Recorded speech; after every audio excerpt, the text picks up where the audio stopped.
Corporation తీసుకుపోయేటట్టు ఒక్కొక్కడు ఎందుకంటే electrification పేరు మీద ప్రైవేట్ వాళ్ళకి అప్పచెప్పడం, ఉద్యోగులను తీసేయడం. You don't think that you don't know. No, I will not agree. No, that's what I'm saying.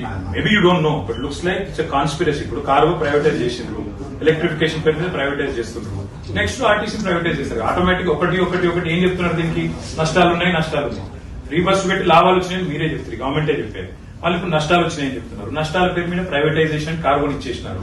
Cargo తర్వాత నెక్స్ట్ ఎలక్ట్రిఫికేషన్, ఆ తర్వాత మొత్తం ఆర్టీసీ. ఏమైతుంది నెక్స్ట్? అల్టిమేట్ గా స్టేట్ మొత్తం ప్రైవేటైజేషన్ జ్వాలగా రాసియండి. మరి లేదు ప్రైవేటైజ్ చేయమని రాసియండి.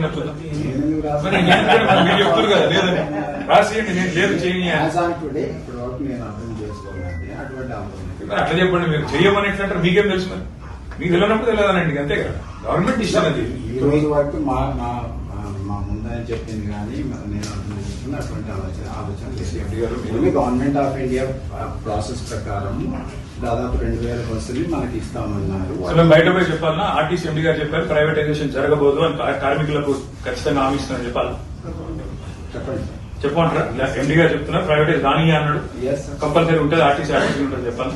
పక్క చెప్పండి. సరే చెప్పండి.